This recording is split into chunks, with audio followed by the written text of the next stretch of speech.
Vamos falar mais uma vez sobre advérbios de frequência, sobre expressões para se falar de frequência, e para isso a gente tem que lembrar do que a gente já viu, né, no semestre passado, que foram os advérbios de frequência, quando a gente fez uma escala de dividiu em porcentagem, né, algo que tem 100% de frequência para algo que tem 0% de frequência.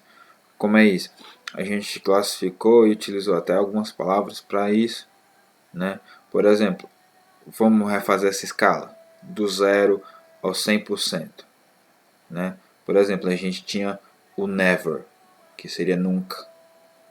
Logo depois dele a gente tinha o hardly ever, né?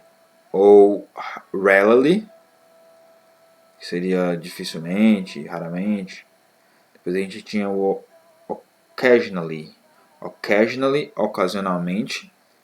Depois a gente ia subindo, sometimes, às vezes, often, frequentemente, usually ou normally, que seria normalmente, né, com usualmente. E a gente teria o always, que seria sempre, que seria 100% de frequência. A gente estudou no primeiro semestre essa escala do nunca ao sempre, certo? Quando a gente quer utilizar uma frequência um pouco mais específica, a gente utiliza outras expressões, que são essas expressões que a gente vai ver a partir de agora, certo? Bom, para ser mais frequente, a gente utiliza um período de tempo mais específico. Para ser mais específico, a gente utiliza um período de tempo mais específico. Como assim? A gente vai passar a citar horas, vai começar a citar dias, meses, anos, talvez, né? Para que a gente possa realmente especificar esta frequência. Então, a gente tem a construção básica que começa com o número de vezes que acontece. Logo após coloca a palavra times, a, e a palavra quando acontece. Como assim? Nessa forma de produzir, a gente pode utilizar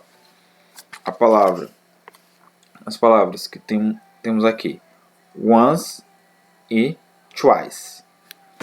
Once para uma vez e twice para duas vezes. Once a week, uma vez, né, por semana. Once a week, uma vez por semana.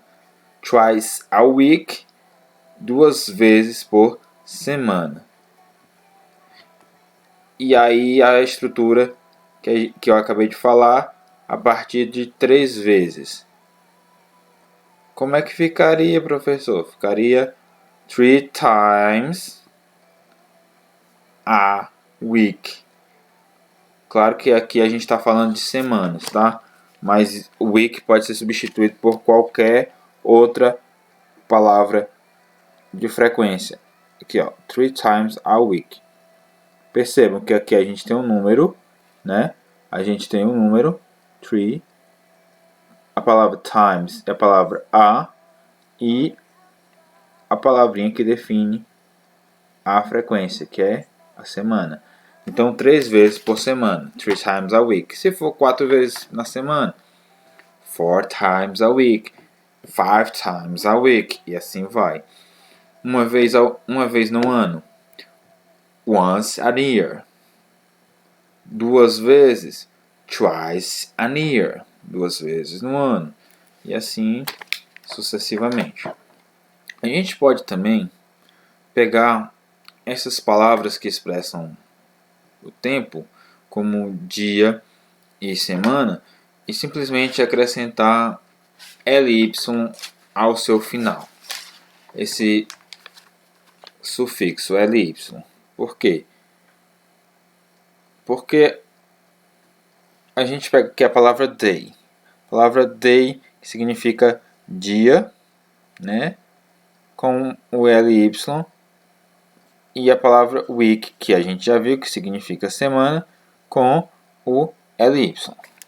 Então, ly no final das palavras, se a gente fosse fazer a tradução, aquela tradução exata, seca, engessada, a gente iria dizer que ly em português significa mente, né? Então, daily, day, mais ly, diariamente. Weekly, semanalmente. Monthly, que aí tem a palavra month, mais ly, mensalmente. Entenderam? Ly dá esse sentido de uma frequência. É o ly que vai dar esse sentido de frequência nesse caso. E a gente tem o terceiro caso, que é utilizando apenas a palavra every. Every antes dessas palavras de frequência. Por exemplo, aqui temos duas frases. A primeira, every 2 weeks, a cada 2 semanas. Nesse caso aqui, o every, no lugar de ser toda, vai virar a cada. Every 4 months, a cada 4 meses. Certo? Temos então essas três formas de ser mais específico quanto à frequência. E esta foi a dica de hoje. Espero que vocês tenham entendido e até mais.